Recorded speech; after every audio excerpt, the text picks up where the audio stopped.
I'm Logan Webb, and you're listening to TortureCast.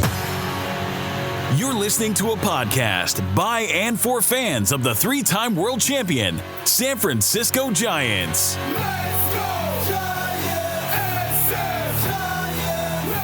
With hosts Chad King and Eric Nathanson. This is TortureCast.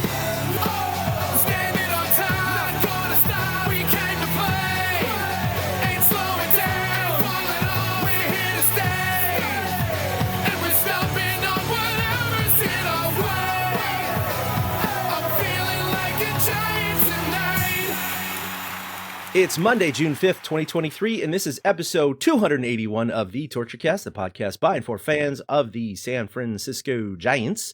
I'm your host, Chad King, and joining me, as always, Eric Nathanson, a relatively new Vegas Golden Knights fan, but of course the team is new too, so how are you, Eric? Yep. Three more. I'm excited. I was just telling you, I'm excited. Game 2 is tonight of the Stanley Cup Final. It's fun to have something to root for. And the Giants have been interesting lately. So baseball's been kind of fun. We haven't recorded in a couple weeks, and they've had two completely different kind of weeks in the last couple weeks, but it's what the Giants are. So I'm happy. Sports feel good right now. The Giants seem to be in the hunt a little bit. My radar's up a little bit now. I'm willing to accept that maybe the Giants are okay. So, I'm a little more excited about the baseball season at this point. How are things with the home stretch? I know you got like schools wrapping up for the kids. Summer's coming. It's got to be busy. It's been real busy, and we didn't record last week. I had some family issues that came up, so I do apologize for that. It would have been a fun week to talk about. We'll still talk about it a little bit, of course, during this podcast, because they had a great week last week.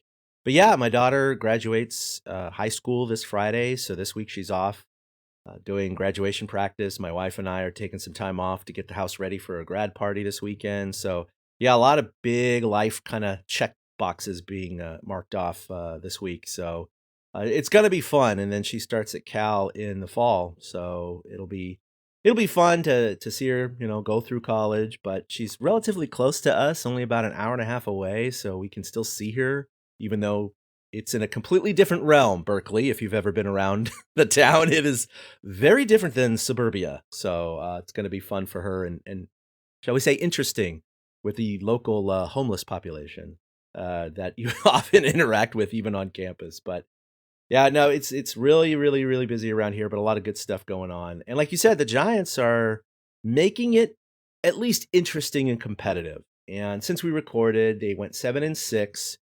But of course, last week they were 5-2 on a road trip. They followed it up with a 2-4 homestand against the Orioles and the Pirates. Unfortunately, I thought they would take 4 out of 6 there, so that was kind of frustrating. But they're now sitting one game under 500. They actually peaked one game over 500 during that road trip. They are now 5.5 games back of the Dodgers and the Diamondbacks, who are tied. And they're 2.5 back of the wild card, which they also held for a brief 2 days. They were actually in the third wild card spot. So, look, the Giants are showing us that they're going to be competitive. They're probably going to hang around in the playoff hunt. And there are certain signs that really, really were encouraging. One, I would say, is the bullpen, right? The Giants had the third best record in the National League for the month of May. Unfortunately, the two better records were the Diamondbacks and the Dodgers in their own division. So that ridiculous. So that absolutely ridiculous. That didn't help things. I was like, "Are you kidding me?" So the top 3 records in the NL were all in the West. I'm like, "God damn it!" But their bullpen has certainly gotten a lot better. Seems to be stabilizing somewhat. Camilo Doval was just named reliever of the month for May. So anyway, a lot of positive signs, especially with the rookies, and we'll get all to it. But yeah, overall, I mean, I'm happy with the team, despite this stumble on the homestand. But it sounds like you're enjoying watching Giants baseball again. Yeah, the bullpen that you mentioned was such a key. They went through a stretch on that road trip, and then coming home of like 24 straight scoreless innings. Yeah, and then the streak got blown when Brett Wisely gave up a moonshot to Jack Sawinski. Brett Wisely, not even a pitcher. Yeah. So it was kind of frustrating that skewed the number in that way. But it was just a microcosm of what they'd been doing right lately. That whole they just ended. This is where I've been harping on is they just had a stretch of 5 straight series against winning teams. They had Miami, Minnesota, Milwaukee, Pittsburgh, and Baltimore. Now they fizzled out on the last 2, but I mean they took 3 out of those 5 series, and they beat the first place team in Minnesota and Milwaukee on the road, which it's an encouraging sign. This last weekend was frustrating. Pittsburgh, they should have taken 2 out of 3, but Baltimore, I can understand losing 2 or 3 to them. They're not a bad team. No. That whole AL East isn't really a bad at all. And I mean, Disco just absolutely fell apart yesterday. That plays into it. The guys are not hitting on all cylinders every time, but it was nice to be above 500, and it just shows what the Giants are so far under Kepler and Zaidi. Other than 2021, they are a 500 ball club. Yep. I believe they're now, one game under 500 in the last 2 years? Yeah, in fact, in 2019, that was Bochy's last year. 2020, the pandemic year, they were 2 games under, right? They were 29 and 31, tied with the Brewers, but they won the tiebreaker and got into the playoffs. So they were 2 games under there. Like you said, kind of excluding the 2021 season. That's why overall, Kepler's managerial record with the Giants is actually above 500 right now because of 2021. But then last year was 500, and now this year's 1 game under 500. So yeah, I think it's Grant Brisbee always tweets out whenever the Giants get back to 500 this season. The Giants are 500 ball over the last 218 games because it is including all of the 2022 season. So yeah, that's where they are. They're just a mediocre, middle of the pack team, but with the expansion of the playoffs, that's kind of all you need to be at to have a shot at the playoffs at the end of the season. Any of those teams around 500 going into September have a shot. Every single one of them does. It's just who gets hot in that last month. And so if the Giants can hang around, preferably, I'd say 5 to 10 games above 500 going into September, they're going to be in a great position. But even if they kind of tread water till September, we're still going to be talking about this and how they're in it. And yeah, Disco, unfortunately, he's given up like 15 earned runs over his last 3 starts or something like that. He's been kind of inconsistent lately, which is unfortunate because he started off the year so promising. Logan Webb, kind of the opposite, started off not so hot, giving up a lot of bombs. Lately has been really good. Certainly he's been taking on the caned moniker, the mantle, I guess you would say. Yeah. From Matt Cain, because I went to the game on Friday and he pitched wonderfully. 7 innings, and he faced the minimum in 5 of those 7 innings. 1 inning he gave up a solo shot, which ended up being the difference in the game. So it was 1 batter that inning. And then it was the second inning where it was 1 walk and 3 hits kind of strung together. And that's the thing about baseball, right? I mean, they always say, oh, the starting pitcher scattered, 9 hits over 6 innings. And they say that because if you scatter the hits, it does little damage. But if you get 3, 4, 5 hits in an inning, that's where the damage is done. So his overall line looked good. It was 4 hits. That's all they had off of him. In fact, that's all they had the whole game. They had 3 runs on 4 hits. The Giants had 5 or 6 that game. So it was a very frustrating game, but it was an entertaining game. So Logan Webb's been good. His ERA is under 3. And then Alex Cobb, because he was leading the NL in ERA before 2 starts ago, and then he got lit up for 7 earned runs, and everybody kind of got concerned. But he went back to the drawing board, and he came out with a vengeance, and came out and shut them out for 7 2/3, I think, on Saturday. So when they got their only win against the Orioles, so it looks like Alex Cobb had that little blip on the radar. So he's still back to being his old solid self. So. Yeah, a lot of really good positive signs. He tweets with a pitch. Cobb specifically talked about how his sinker was something he was using more in certain situations, which is ironic because the part of the game I watched Saturday, all I noticed was his changeup was getting swings and misses. So I was like, that's funny that, maybe it was getting more swings and misses because the sinker was being used more often. Mm-hmm. I appreciate seeing Cobb adjust. Webb should be an all-star. He really should. The guy's 4 and 6. Now, thankfully, they don't look at that as hard, because Cobb's 5 and 2. But I'd say Webb's actually been a better pitcher than Cobb over the last, month. So it's kind of funny. The starting rotation's good with those top 3. I mean, especially with the way Disco's been going. And the bullpen's good. It's just after that, with the bullpen games, they have to string together. Yeah. Alex Wood hopping on and off the disabled list. Ross Stripling never materializing as anything. It's that seems to be one of the biggest flaws. And if the Giants were looking to buy at the deadline, I think starting pitching would be a direction they might have to look. Yeah, it's Alex Wood has been frequenting it a little too much. He's on the 15-day IL, so he's not due back until mid-July or so, or sorry, mid-June or so. Yaz is day to day. Tyro's going to come off the 10-day pretty soon. Jock just had a rehab stint, one game down in San Jose. He'll be off soon. Conforto with his heel, of course. And then you mentioned Stripling with his back. He had a cortisone shot, and hopefully he can come off in mid-June. But yeah, he's just never materialized thus far. God, if he could show up, if the 2022 Blue Jay Ross Stripling could show up on the Giants roster right now, I mean, the Giants would be cruising. I think they'd be a few games above 500. They'd be doing all right. So it's they have it on paper. It's just about, again, that execution. The bullpen underperforming, some of the starters underperforming. Sean Manaea, I never really put too much stock into him because of his latest kind of tenure with the Padres.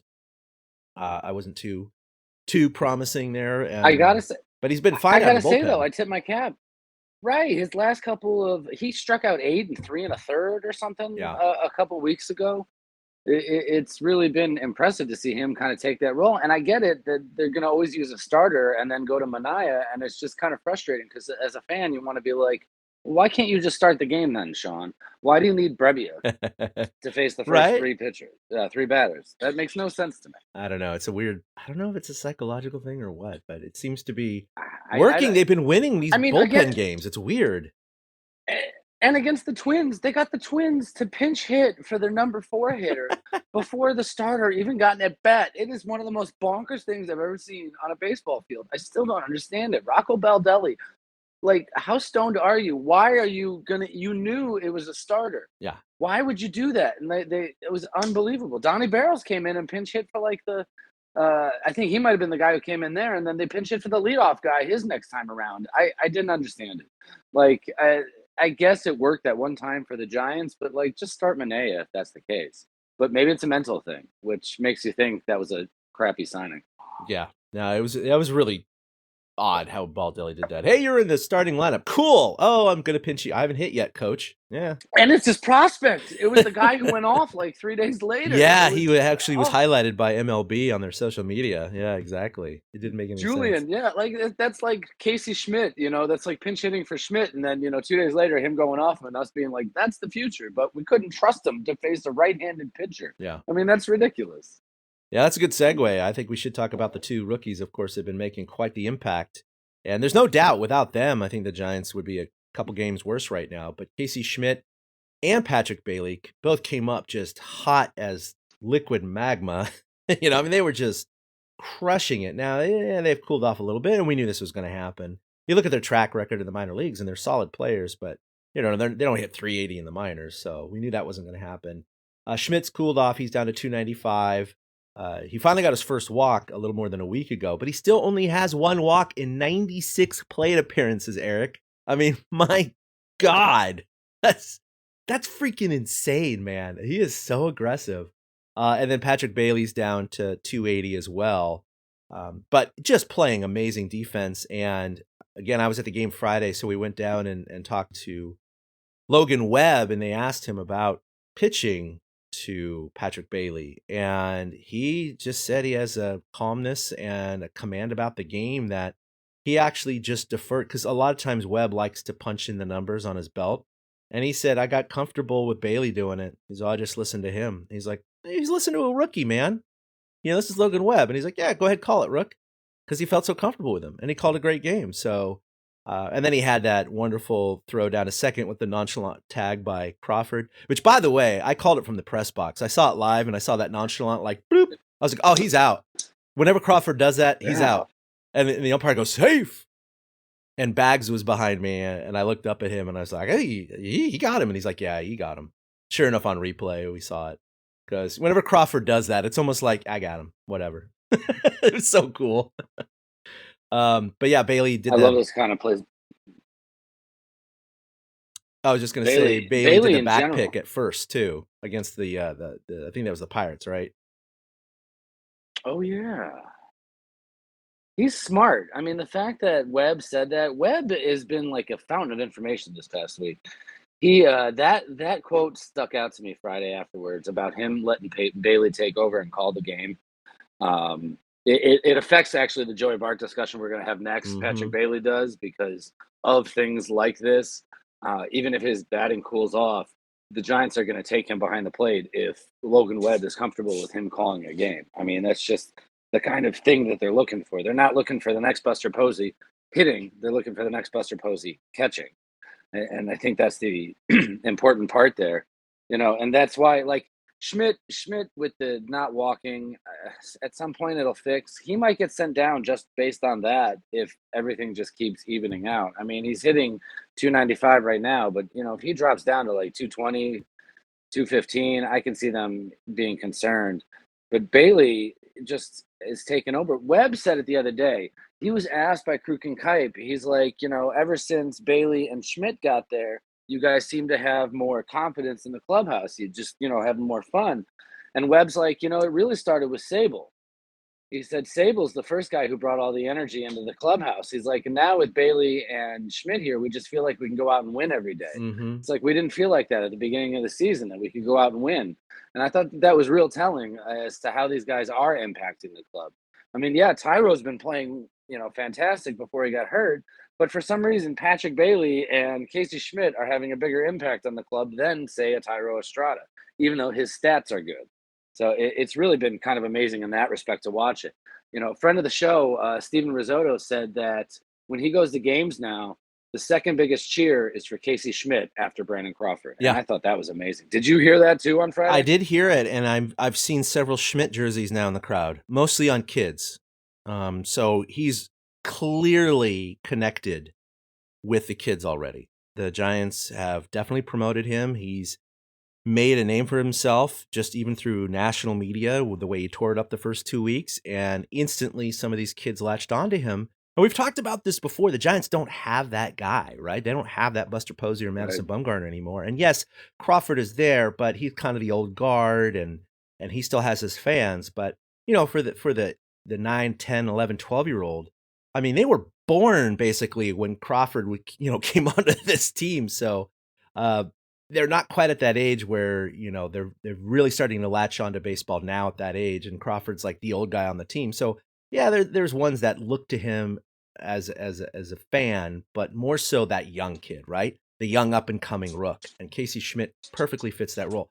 Not just with his performance, but just his look, his energy on the field.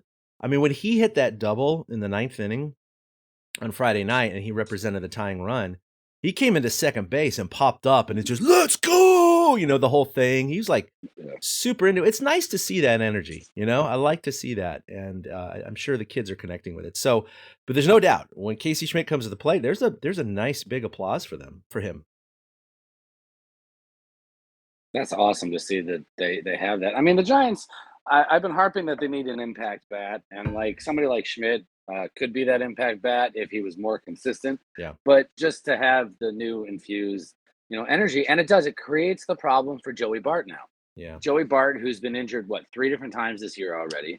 He's back. He's going to start rehabbing again this week and probably be eligible to come off the IL.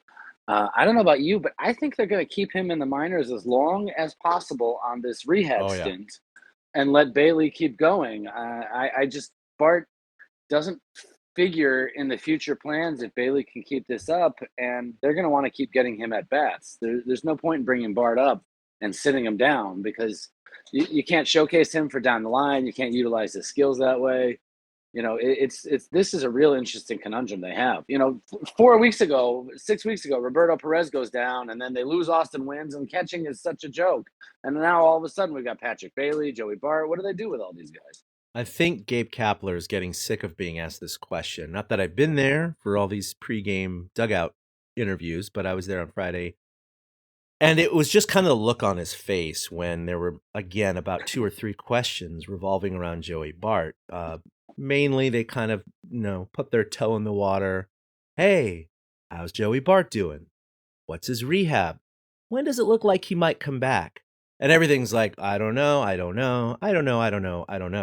And then someone finally goes, So when he does come back, what do you think's going to happen with the roster? And of course, Cap can't answer that, right? Obviously. And he's like, oh, guys, I don't know. He's like, that's a ways away. You know, we'll just see what happens when he comes off the IL. So everything's definitely dancing and dodging those questions because you're right. It's a conundrum for the Giants. And there's no doubt in my mind with the way how creative Zaidi is, not only with the roster in terms of moves and options, but also, you know, the phantom injuries to certain players, right? You know, oh yeah, he went on the IL for a flexor tendon strain, and you're like, really? You know, and it's always like 3 days later. They do everything they can to extend these absences so they have that flexibility in the roster, not to have 3 catchers on the roster, but you know, just to kind of buy time because I totally agree with you, Eric. I think that's what they're going to do. They're going to push this as far as they can to see how Bailey responds and how he performs over the next few weeks. I mean, if he tanks, let's say he just pulls a 1 for, 40 or something like that, right? And his average dips down to the Mendoza line and whatever, I think the decision might be a little easier for them. They'd send him back down and have Bart come up. But if he plays consistent and let's say he holds that average above 250 or at 250, which is it's perfect. I mean, a 250 average, that's great for a rookie catcher. And he continues to play, the great defense and calling games that he has been, earning the trust of these veterans like Logan Webb. I don't see how they could send Bailey down. Yes, he has options, but the point is they need that performance. They need that influx of energy. They need something like that. I mean, Joey Bart right now is hitting only 231 with no bombs and 4 RBI in 78 at-bats. Bailey has 2 bombs, 12 RBI, but he only has 50 at-bats. Okay?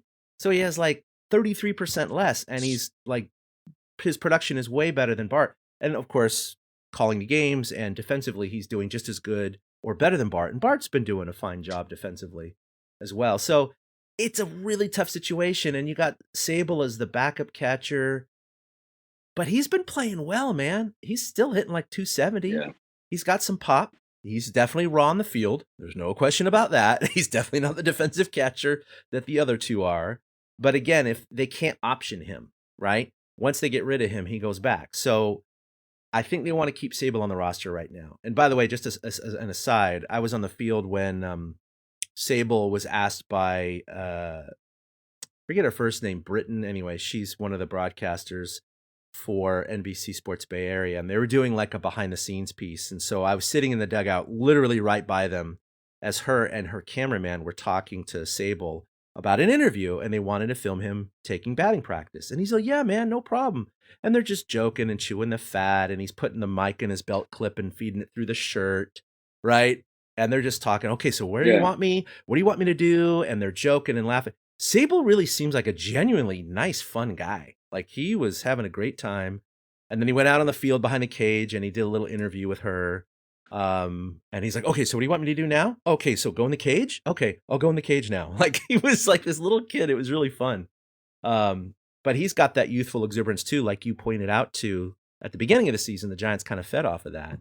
So they have a tough call whenever Bart comes off the IL. But I do agree that can is going to be kicked down the road several times. Yeah, I mean, it has to be at this point. I mean, no offense to Bart. And then you throw in the factor that we haven't even mentioned. Bailey, drafted by the Zaidi regime. Mm-hmm. Bart, not drafted by the Zaidi regime. Very key. It just has to be a factor. I mean, there's no getting around it at this point. So that helps kind of, make us realize which one they're going to take a longer look at this point. And Bart did improve defensively last year and has been fine defensively this year. The thing with Sable is he's going to lose some at-bats now because Jock's coming back. Like, we got a whole domino effect coming up here. I mean, this week against Colorado, they're going to get Jock and Tyro back.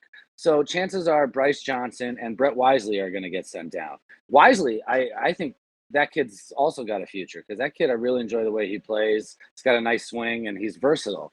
So the Giants are going to really love that. But that's what Sable also brings to the table. He's a little bit versatile. And the fact that they keep trying to squeeze his bat. How many times has Sable DH'd while Bailey's been, catching? It's been a ton. Yeah. So they have absolutely shown that they want to keep Sable as part of this. I mean, he's what, second on the team in home runs, I think, or third. He's got 7 bombs already this year, and that's only behind Conforto and Lamont, who have 11. Oh, and JD Davis, who has 9. JD, Still, yeah. 7 bombs from Blake Sable.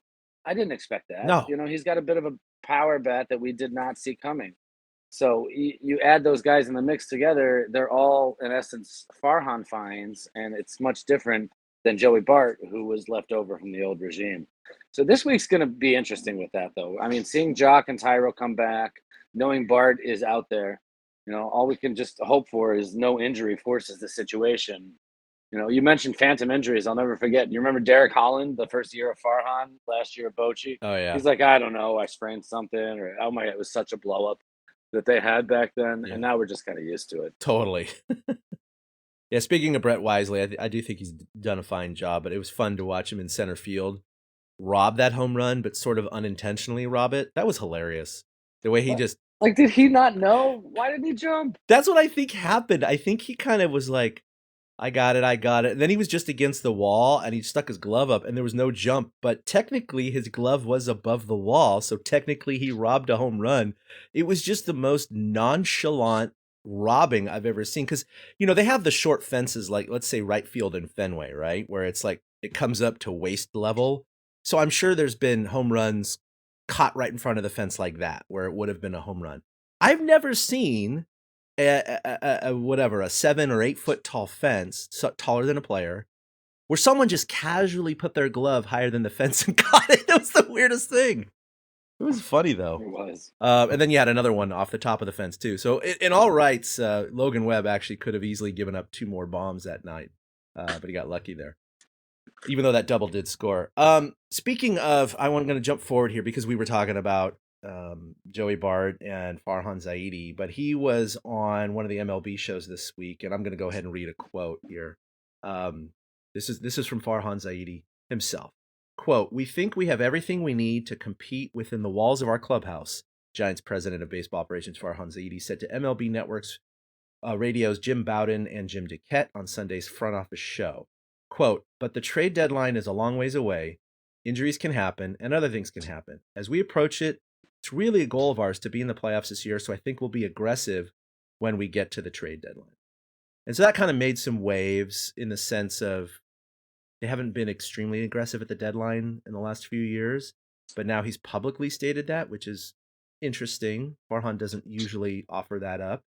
So my question to you is, it's still a ways off, and like he said, so many things can happen between now and then.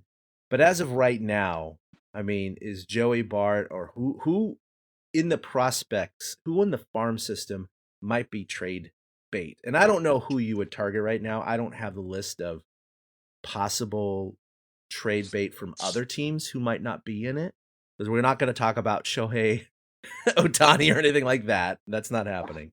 How nice would that be? That would be great. But I mean, yeah, I was kind of more thinking of not the targets, because I don't know the list well enough, but I'm thinking more on the Giants side of things, because they have had a little bit of a bump in performance right now. Look at, you have your Casey Schmitt and Patrick Bailey, and then you have Luis Matos, who just tore it up in AA, boom, right up to AAA, and now is tearing it up there, hitting 397. He's had like 5 3-hit games or something like that. It's not that he's begging for a call up right now, but he's there. Of course, you have your Lucianos and others. But do you think the Giants would be touching their prospects, because that's who they would have to touch, and maybe Bart, to get someone before the trade deadline? Well, I think the prospects, there have been a few fast track prospects this year. We've watched some guys jump up real fast. Matos is a good example of one of them. And so I think none of those guys are really somebody that they'd look to move right now. Mm-hmm. I can't see his aggressive statement, meaning that they're going to like go for some huge bat or trade away half of the farm for anything. I think it's more of a, you know, we're going to try to fill the holes and the pieces that we need to fill. Yeah, aggressive is like going for a 7th inning middle relief guy. That's our aggressiveness. Right.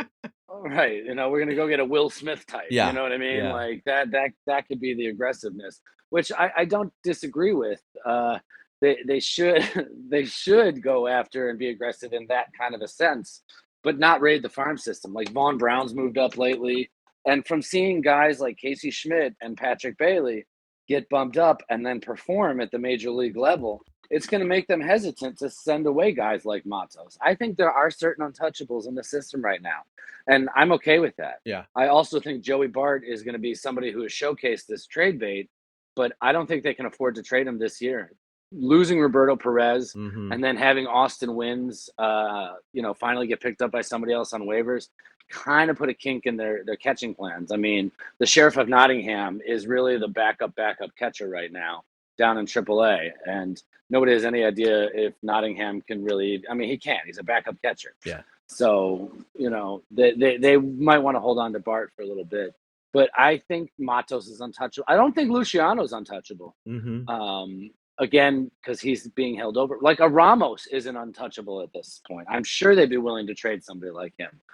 But I think that the guys that they have earmarked this year and are moving up through the system are untouchable. Yeah. But other than that, I think they'd be willing to, part with a couple prospects if it gets them a piece they think they need. Well, it's going to be interesting. We'll talk certainly more about it as the trade deadline approaches to see where the Giants are, what their roster complexion looks like, and what their needs are going to be. But that's something to definitely keep notice. I mentioned earlier, Doval was named NL Pitcher of the Month for May. He had a 1.32 ERA in 13.2 innings. Kind of a symmetry there. Kind of nice. 132 to 132. He converted all 11 save opportunities, which led the majors during the month of May. And actually, this is something I did not know. His 11 saves during the month tied for the third most by a Giants pitcher in a single month. And they were the most since Brian Wilson also had 11 in September, October of 2010. So it's been 13 or 14 seasons since a Giants closer had 11 saves in a month. Only Rob Nen had more saves in a month, with 14 in July of 2000 and 13 in June of 2001. So pretty high lofty company there for Doval. But look, Doval is really coming into his own. He is, the pitch clock doesn't seem to be bothering him as much. His dominant, 102 mile an hour fastball and then the slider, he's really centralized that command. I think he's just getting a lot more comfortable with it. And he just is going out there with a confidence that he didn't really have necessarily. I mean, he had confidence, don't get me wrong. He's a closer. But it just seems like he's on another level now. Yeah, he's made the back end so much easier to manage at this point. I mean, he had saves in 11 of 17 games. And it was funny because early in the season, all the games were blowouts either direction. And we were like, Doval's not getting any chances. They're having to figure out ways to use him at this point. And then he came in and had that May, it was just unbelievable. The ease of which he just kind of winds up and throws that ball. I mean, I wish I had the confidence to do anything that he has when he's unloading to throw one of those 101 mile an hour fastballs. Right. It's just unbelievable to watch sometimes. I'm glad the Giants have him. He's just kind of one of these guys where we heard, oh, this guy's pretty good. And then he comes up and we're like, oh, that's not bad. And then he was put in a situation in 2021 where he became the closer and ended up giving up the lead to the Dodgers in Game 5. But that isn't one of those things that tanked him. He's becoming better and better and better. He'd be a guy if the Giants were sellers. Other teams would be looking to get. But since the Giants are muddling around 500 in a weak National League, there's no way they'd trade away a guy like Doval, and they love what they have in him. I love what they have in him. Oh, yeah. I'm never. I'm never. People compare him to Brian Wilson, ironically, because it feels like there's traffic all the time. But generally, when Camilo comes in, I'm kind of like game over. Yeah. He's getting to that point where, you do feel that confidence when he comes in. And it's a great place to be because, last year and the year before, he was good, but he definitely had his moments where you're like, man, he's just not getting it done. Living by that torture, but he hasn't been too torturous lately. All right, another momentous thing happened, of course, on Friday night, and I'm going to go ahead and play that clip right now. He's got a curveball. He'll throw anything at you. High drive. Right field. Out of here.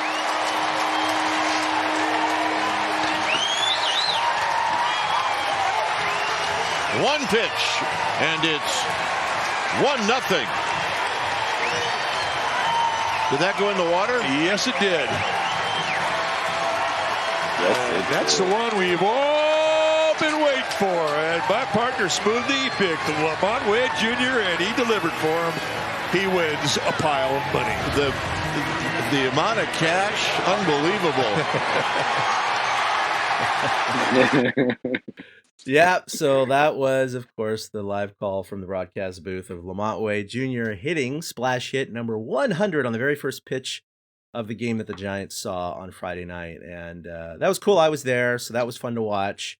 And what was really funny about it is from the press box, you know, the ball disappears over the right field arcade. You can't see it hit the water, right? And we were like, did that hit the water? Did that hit the water? Everyone's asking each other, and we had to kind of wait for the replay. And then we saw the replay. And we're like, oh, yeah, okay, that's clearly splash hit 100. And so we're all waiting, right? I thought someone like Bags would know, but Bags was looking at the counter like all of us. And again, right behind me, talking to a couple other people going, they still haven't flipped the counter yet. And then we're kind of all like, well, maybe they got something planned in between innings. And I was like, yeah, maybe, or whatever. And then sure enough, when the inning ended, they had a big old drum roll, literally a drum roll over the PA system and kind of said, watch the counter. And then it went, went to 100. And then all the black and orange and gold streamers got shot out of the little cannons, went all over the place. They had a big thing on the Jumbotron and the replay. It was really cool. But the Giants, I was like, man, they've been having those confetti cannons loaded for like a month right now because they had to wait that long for it to happen. Right? I mean, it's not like they just loaded them today. I mean, they clearly had them loaded before, but I thought it was fun. It's kind of silly because it's such an unofficial stat, right? It's just like a funny Giants thing about our park. It's like, 100 splash hits by a Giants player. It's like, yeah, whatever. But it's fun. And then I quickly did the math and I tweeted out that the Giants will have to change their scoreboard, their splash hit counter, and add a fourth digit at this rate by the year 2221. So they got a little bit of time. Because it took them 23 years to get to 100. So to get to 1,000, yeah, it's another like 190, 200 years to get there. That's like an average of like 4.5 a year, basically. It's about 4.5 a year. Yeah. And of course, it's front loaded. That's the issue, right? So if you take the rate after Barry Bonds left, it's much lower than 4.5 per year. Much lower. So yeah, it's not going to be 23 seasons until they hit 200, unless they get another, crazy lefty like a Barry Bonds. So it will probably take almost twice as long. I mean, we're talking like probably literally 40 to 50 years until they cross 200, which is crazy. You're probably right. I mean, I was amazed to see the current stats right now. Lamont Wade Jr., that was his fifth, which is a lot in the time that he's been with the club. Yaz also has 5. Mm-hmm. And then Crawford, I was shocked, only has 4. In all the years Crawford's played, he's only got 4 splash hits. Yeah. I mean, I get where he drives the ball, isn't always yanking it down the line. But, I would think that he would have had a few more than 4 at this point. And then I found this one interesting. Jock is the only player to do it with 3 different teams. Yeah. Out of all the players. And he still at least did it as a Giant. And then Jack Sawinski became the first road player to have 2 splash hits in the same game in that Pittsburgh series, right before Lamont hit number 100 on Friday. Yeah, this is crazy. But you're right. That's the third splash hit this year already. So you had Wade with 2, Brandon Crawford with 1. Last year they had 1, 2, 3, 4, 5, 6 last year. You had Jason Vossler hit one of them. It's funny. Wow. It's funny to look back at that, right? You had Yaz, Peterson hit 3, and Wade hit 1. Before that in 21, you had Wade hit a couple, Belt, Dickerson, Yaz, Steven Duggar, Brandon Crawford. 2020, you only had 2 of them because of the short season, both Yaz. 2019, there was only 3. It was Stephen Vogt, Scooter Gennett, and Brandon Belt. Wow. Scooter Gennett. I love it. In 18, there was only 2, Brandon Belt and Pablo Sandoval. That's crazy. In 17, you had Denard Span hit 3 of them. Wow. That's crazy. All within like 3 months. And then you had Belt with the other 2. You had 5 there. So anyway, it's and then in 16, Span hit another 2. I didn't realize Span had so many. He had 5. Wow. That's crazy.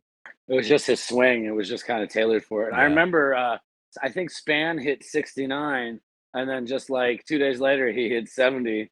And all the guys were like, "Oh man, we thought it would stay up there longer than that." Yeah, that's when it was like during one of Span's streaks. That's when Brandon Belt was a little upset about it. He's like, "I hope it stays here for a long time." That's great. And then like 2 games later, it was gone. Yeah, Barry Bonds was his last splash hit was August 8, 2007. And that was splash hit number 45. So, yeah, it took him a little less than 8 seasons to get to 45. And now it's taken him about 15 plus seasons to hit 55. So it shows you right there how much it just dropped off. Pretty crazy. And out of those 45, Barry Bonds had like what, 33 of them or 35 of them, something like that. Crazy number. Yeah, his total's 35. 35, so yeah. All of his. So 35 out of the 45, yeah. During Barry Bonds' tenure, he hit 35 of the 45. Wow, that's crazy. All right, well, so much for that. That was fun. And Mark the Shark, they all have names now, these guys in the canoes and the kayaks. It's really weird, but he got it. I don't think he's going to get a lot of money for it, but good for him. No, he got like a couple bats, a ball. Oh, he did? He turned it in? I think that was about it. I'm glad he turned it in. Yeah, he already did the trade. Yeah, apparently Dave had this whole list of demands that he gotten it, he was going to ask the Giants for. And so, it's just interesting that Mark the Shark only got a couple bats and a ball and stuff like that. It makes me wonder what McCovey Cove's Dave's demands were going to be at that point. Yeah, well, McCovey Cove Dave, I think some of it's gotten to his head a little bit, so maybe he, thinks of himself as a little more important than he really is, but who knows? I don't know the guy. It just seems like it. In a lot of his interviews, he seems to be like that. I could be wrong. I'm sure he's a really nice guy. But yeah, Mark the Shark. All right, couple bats. I mean, look, if I got it out there, I'd just be like, yeah, can I just get a couple of bats? Whatever. You guys deserve this. Yeah. It's about the park, not really about the individual. Or, it's not Barry Bonds hitting 700 or anything like that. It's not even close. So Nope. All right, it's a Lamont Wade Jr. home run. Yeah. Yeah, exactly. It's like, yay, it happens to be number 100, but that's just by a Giant, not by everyone, because visitors have hit splash hits as well, which they unofficially track in another book. They just don't publicize it. And hopefully the visitor splash hits never overtake that, the Giant splash hit, which it shouldn't for a long time. I want to talk a little bit about Wilmer Flores because we didn't talk about him in potential trade bait, even though he was just signed to a 2-year extension at the end of last year. He led the Giants in game starts and plate appearances last year. But this year, with the emergence of, J.D. Davis and Tyro Estrada being, basically an all-star and kind of MVP for the Giants. And, of course, now with Casey Schmitt coming up and probably being on the roster permanently, at least we think, certainly for some time, he just hasn't been finding his at-bats. And, I have a quote here from Gabe Kapler. I guess Flores has been such a good team player about it. And this is Cap. Quote, "It's been a tough spot for him, and I respect the professional that he is. He hasn't complained about it one time. We haven't even talked about it until I asked him to come in, and I shared with him how much I respect how he's approached this challenging situation." And then Flores, when asked about it, said, quote, "I'm always ready to play. I take advantage of any opportunity. There are things that I can't control. What I can control is just staying ready." So, I mean, it's a healthy attitude to have for him, and he obviously was one of the Giants' MVPs last year. And it is odd to see him getting so much less playing time, but, I mean, the argument is J.D. Davis with 9 bombs, Tyro Estrada hitting over 300 with all the stolen bases, right? And now Casey Schmitt coming up and tearing it up. You understand why his playing time has diminished. It's just you kind of pull for the guy, right? Being such a good veteran and a good Giant. Yeah, it's fascinating though that Gabe admitted that he didn't even talk to Wilmer about it, except to tell Wilmer he was doing a good job of handling it. And I don't know, maybe talk to him earlier and be Yeah. like, this is what your role is going to be. I mean, I don't want to call out Gabe for not good managing. It just kind of sounded like he told on himself there. Yeah. Wilmer, I'm looking at his stats. Him and Blake Sable are like the same person when it comes to stats right now. They're basically putting up the same numbers and the same plate appearances. Like Blake has 7 homers, Wilmer has 6. Blake's driven in 18, Wilmer's driven in 19. 10 walks, 11 walks. The only difference is strikeouts. Blake's got a lot more, but that's just because he's older. And Wilmer is just not finding as many left-handed, starters to face, and he's not getting in the lineup as much for those kind of things. So I appreciate him for the role. When he signed the deal last year, that was kind of the discussion. Like, well, what is their plan with him? And it just seems to be that they're going to make him their super utility veteran because he's only gotten into 45 games this year with 148 plate appearances. And there's 1, 2, 3, 4, 5, 6 people who have more plate appearances than Wilmer Flores this year. And like you said, last year, he led the team in plate appearances and games and all that. So they've definitely decided to. I tip my cap to him, too. He has handled it well, but I just found that interesting. Sounds like something they should have talked about ahead of time instead of just complimenting him on how he's handling it. Yeah, seems like it. But I'm sure he'll get some more time here and there. But look, he's handling it well. He got paid for it, so I'm sure he's fine as he's getting a little bit older. Yeah, I mean, he's still coming through. I mean, 243 is a decent enough batting average. And like I said, he's got 6 bombs. So we've seen that patented Wilmer, hands fly through the zone, yank the ball to left field, home run that he seems to hit. And plus, I got to say, I don't know about you, but I feel pretty confident when he's coming in pinch hitting late off the bench. I don't have his numbers for pinch hitting in front of me, but it seems like he's done pretty good. I wouldn't be shocked if he was hitting, better than 250 as a pinch hitter. Yeah. No doubt about that. All right. So one thing that happened this week that was a little sad, we had the passing of Roger Craig, of course, the former manager of the Giants, and really the first manager that I knew as I grew up, in the early 80s. So he was the first manager that I kind of followed. He was the first manager that I knew well. And obviously he turned a team from 100 losses into playoff contention within a couple of years. He managed Jeffrey Leonard and Will Clark and all these guys that we grew up with in the mid to late 80s, and he was just a fantastic manager. In fact, I was able to speak with him about this was in 2014 or 2015. I think it was 2015 when the Giants were getting their World Series rings, and so he was in the dugout and was able to talk to him a little bit. No interview. It was just more like, hey, I was a kid when you were managing, blah blah blah. And he was really nice and gracious and said thank you, but man, the guys looked so old and decrepit for so many years. It was almost like shocking he made it this long. But he passed away at age 93 this week, and he managed the Giants from 85 to 92. Obviously, they won their division championships in 87 to 89, the pennant in 89. He finished above 500 in each of his first 5 full seasons from 86 to 90. And overall, he was 586 and 566 as a manager with the Giants, which is the third most in Giants history.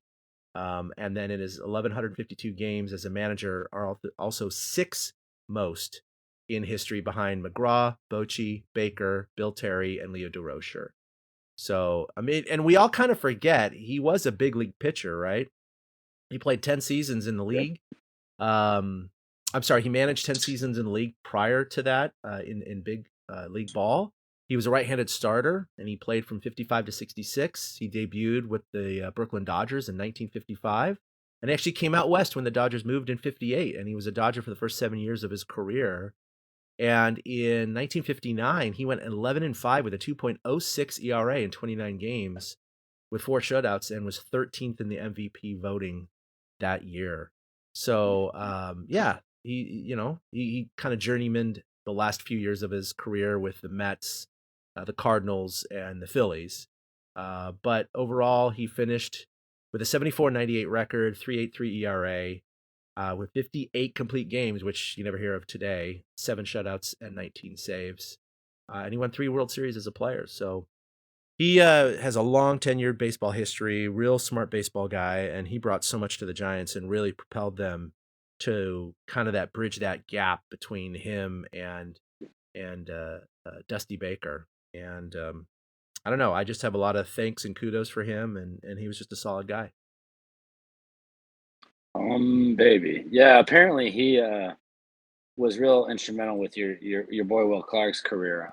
Steven shared a video yesterday from Will Clark's ceremony last year where Roger Craig was, on the scoreboard and said, Will, was a good player, but he just wouldn't listen to you. And had he listened to me, he would have been even better.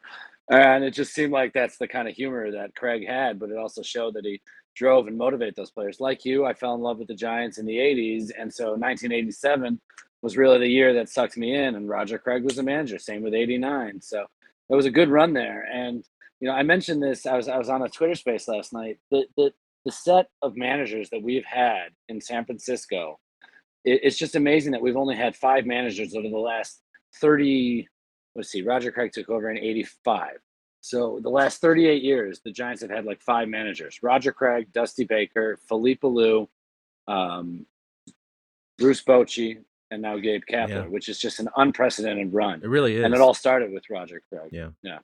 And he as a player, I mean, the guy, he was on the 62 expansion Mets, the all-time losingest team.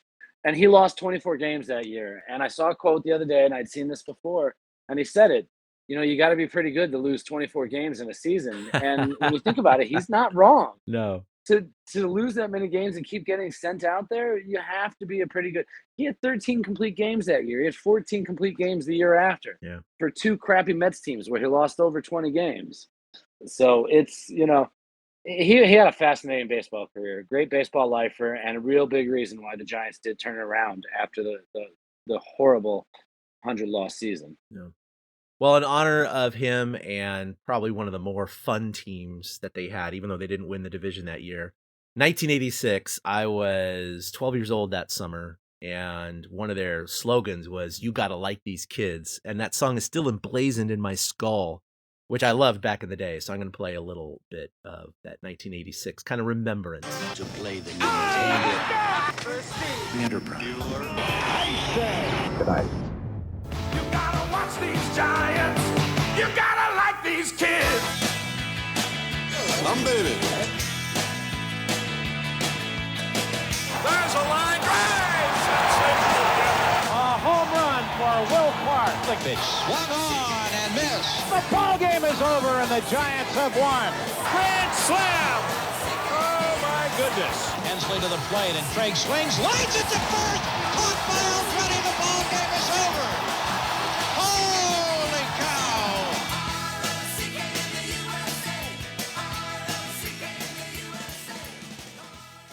Yeah, just a little video clip there of some of the highlights from the 1986 season, including that "You Gotta Like These Kids" in the beginning there. But man, it's funny watching those highlights, which I know you're not seeing right now, but you could hear a lot of the pop cultural references in the beginning and the songs, and it's so funny.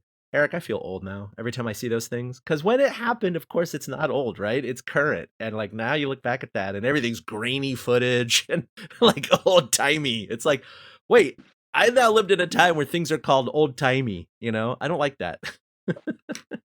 Yeah, the square television with like the graininess that we used to watch, and we thought it was so much better than whatever was before us. But that's almost 40 years ago now, if you can believe it. That's what blows my mind about it. It is incredible. And the pop culture references are just so funny when it comes to stuff like that. The Humm Baby, though, they made sure to get Roger Craig's Humm Baby in there. That was pretty good. I like that part.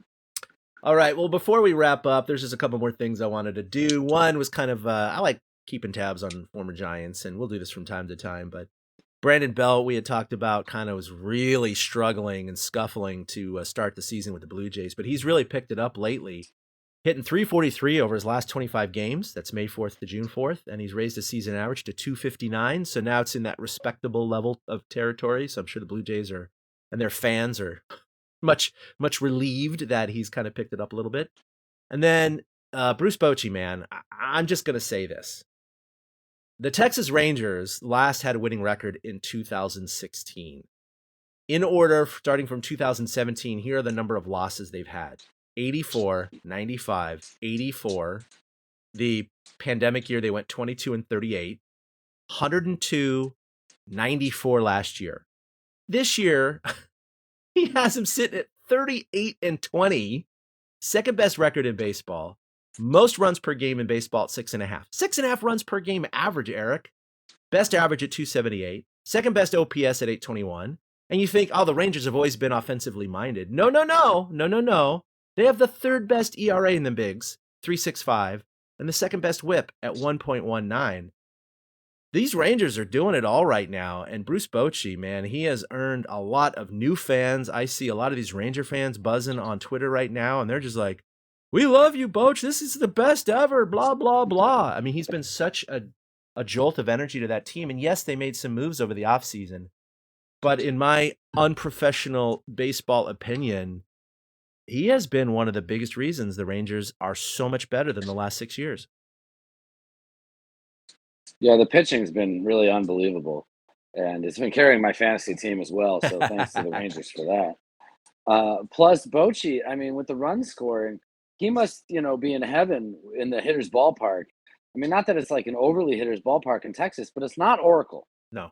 It's not Triples Alley. It's not having to manage around things. Like, he gets to just manage a game now instead of just being like, well, we don't want this guy. We have to position our right fielder this much farther over, so we have to give up the line. Like, these teams don't have to do that anymore. Yeah. I think it's awesome to see his team leading the AL West over the Astros. Yeah.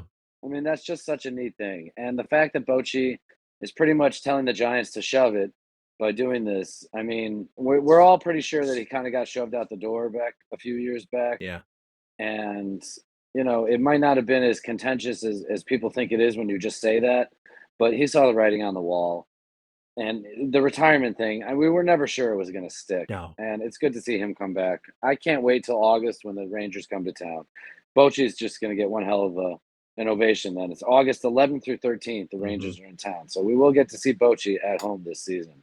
I'm good for him and good for the Rangers, I'm really happy for him. And we surmised when he retired that he was being pushed out. I think all the Giants, I shouldn't say all the Giants fans, a lot of Giants fans recognized it. This new analytical approach had come in. And that's not who Bochy is. I mean, he definitely plays matchups, but he plays a lot of gut as well. And we've seen that time and time again through the playoffs. And that's why he was just a magician in the playoffs. And they won 10 straight series in the playoffs, right? So, so much of that credit goes to him. And we just kind of knew. There was a twinkle in his eye. And I think, like you said, it was not contentious. It was amicable in a way. It was more of like, the Giants weren't really offering an extension, and he saw the writing on the wall, like you said, and he probably didn't want to work for a front office that was so analytically minded either. So I think it was just difference of opinions in how you run your teams, and he just said, okay, that's cool. I'm going to retire right now and just see what happens. And sure enough, he takes 2 or 3 years off. He has that itch, just like we thought he would. He has an opportunity in Texas, which was like, what, Texas? Okay. Because we were thinking Padres, right? They're all even rumors that were coming around. And it was like, man, Texas is kind of a shitty team. They've been really bad the last 6 years. Nope. Here he goes. Just off on a roll again. So I'm really happy for him. Their Pythagorean is 42-16, and they're 38-20. Yeah. They have outscored opponents by 152 runs, 376 to 224. It's stupid, right? The Giants have a +1, right? By 1 run. Yeah, exactly. Right, 1 run. +1. They've outscored their opponent. Oh, I love it. Anyway, What a difference. Good for Bruce Bochy. Obviously, the Giants, we want to beat them in August, but other than that, I want to see him go far in the playoffs. I really do. Because I've never hated the Rangers as a franchise. So it's one of those innocuous teams. It's like, oh yeah, you guys can go ahead and do whatever you want. Just as long as we're not. Thanks for letting us beat you to win in 2010. Yeah. Not that was really how it went down, but yeah, we really, no animosity. Before we wrap up, the Giants do have 3 in Colorado this week, and then 3 back at home against Chicago. It's kind of a weird, one city road trip before they come back home, and then they go back on the road to St. Louis after that. But because you lived in Vegas for some time, and obviously you're a Golden Knights fan, kind of adopting them. This whole thing about the A's, I don't want to get into the politics of it. That's not what the show is about. But I was just curious because it does look like they're probably going to move there, even though that's not even solid because some of these stadium deals have been thrown together. It looks like at the last second, and we're not even sure if they're going to get the funding necessary to do this. But if they do, it looks like maybe the 2028 season they would start playing in Vegas. What do you think about just in general the move? And after living in Vegas for some time, I know they got the Raiders there now, and that's a transplanted team. They have the Golden Knights, but that's a new team, so the Vegas can kind of own that team a little bit more. But if the A's come here, it's going to be again a relocation.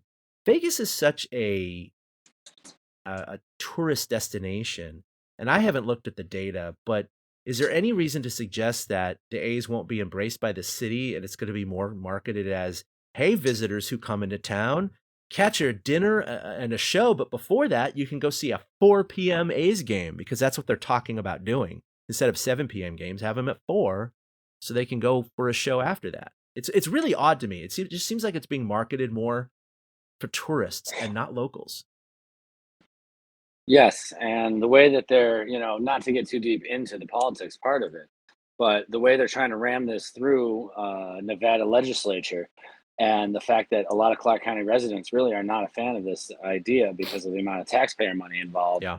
And the promises are just ridiculous. They just don't seem like promises that can be fulfilled by the people that are trying to build it. So taxpayers are not looking forward to it. And I think this is not a team that Vegas will adopt. This is not a team where they'll be like, oh, yeah, suddenly we're A's fans. I see a lot of apathy if the A's come to Vegas. I just don't see the locals getting into it as much. They didn't mind their minor league team, and people do get into it a little bit with the Aviators, but not too much. So I think it will be marketed more towards the tourists. I mean, that's interesting. I hadn't heard that they would think about doing games at 4 p.m. so people can still go see shows and stuff like that. That just tells you where the marketing and the mentality is for this kind of move. No, exactly. So, I mean, as somebody who wants to be living in the area for a while, it'd be great to see games, but I the way it's being done, the way it's being handled, this is not what Vegas people want. No. It may be what the business owners and the Strip wants, but this is not what the people living in Clark County want. No. Well, that'll be interesting to follow, but they got some time left. They're going to be at the Coliseum for at least another year, and then they may have to go. They may have to go play in some temporary facilities, which I just feel sorry for the players too. And obviously, the team itself is on record to have the worst season ever in Major League Baseball history, except for maybe the Cleveland Spiders in terms of winning percentage. But they are on pace for an absolutely historically abysmal season, tracking at 120 to 130 losses, which is just inconceivable to me, Eric. I mean, they're on a level where they might be good. They might be a decent team in the AAA level. I don't know. I mean, they're not good, and they're embarrassing. And I just really feel for my friends who are A's fans, because they got nothing to hang their hat on right now. Horrible team and a horrible owner, and just not a good future to look forward to. So I feel bad for them. If I were an A's fan, I think I would have bailed on them. I might bail. Really honestly, I mean, the ownership. Yeah. I know when the Giants doesn't seem were to care. imminently moving to Tampa, I was seriously on the fence of like, I don't know if I want to be a fan of this team if they move, because they don't care about, the local community. And if they don't care about the local community and staying here, then why should I be caring about them? But thankfully that never happened. And Peter McGowan and company came in and saved the franchise and kept him in San Francisco. And look what's happened since. Just absolute magic for quite some time. So, and that's why we do this podcast, right? The whole thing. Good old domino effect. All right, well, that's going to do it for episode 281. We'll be back next week for 282. Boy, you can follow us as always, collectively at TortureCast, myself at ChadK21, Eric at 2outhits with the number 2. You can email us at torturecast@gmail.com, like us on Facebook, follow us on Twitter. You can Google us there. All of our podcasts, you're already listening to it, but you can find it wherever you find your podcast, on our page and on our Facebook site. And so, Eric, you got Giants chatter still going on. You got Coffee in the Cove or anything coming up soon? No, not anything on the horizon right now. There's just some life stuff that's getting in the way of some of that. So just Giants chatter recaps, the regular stuff. I'm sure we'll do a trade deadline special next month. But it's still only June 5th, so I won't get ahead of myself right now. Yeah. Again, I love the Giants chatter recaps. I have fun reading them all the time because they're more enjoyable than the beat writers, even though the beat writers are there with quotes. That doesn't matter to me as much. Nuggets of information. I had such a fun time. Yeah, Friday night, I had such a fun time writing the recap. I found great nuggets. The splash hit happened. There was all sorts of great info. Yeah. But the Giants blew it for me by losing the game. And it's like, man. Bad. all that work, and like half the people will read it this time. But when the Giants win, twice as many will read it. That's And how it's it like, is, right? You know, like I had a half-assed one. Yep. It's yep, kind of like it this totally show, is. right? Our downloads get a lot better when the team's doing well. When the team sucks, Yep. our listeners and we go appreciate down. it because yep. It is what it is. I mean, I'm just glad. I'm glad. You know, a few shows ago, you could tell I was very frustrated with Farhan and the front office Oh, and me just the way too. this team was approaching things. Mhm. But the way things are right now, I'm feeling a little more positive, feeling a little hope, and I think they can compete for a wild card spot in this week National League. Yeah, I think so too. And they've proven it. It's been long enough. It's been a couple of months. I think they're going to hang around that 500, and we'll see what happens. All right. Well, that'll do it for 281. We'll see you next week for 282. Until then, for Eric, this is Chad signing off. Have a great week and go Giants. Boom. A big thank you to everybody for listening to the Torture Cast, the podcast by and for fans of the San Francisco Giants. Follow us on Twitter at TortureCast. You can also like us on Facebook or check out our blog at torturecast.com. I also want to say thank you to Ashcon and Bailey for letting us use their song Feeling Like a Giant for our intro. For Ben Lee and Chad King, my name is Willie Dills saying, we'll see you next time.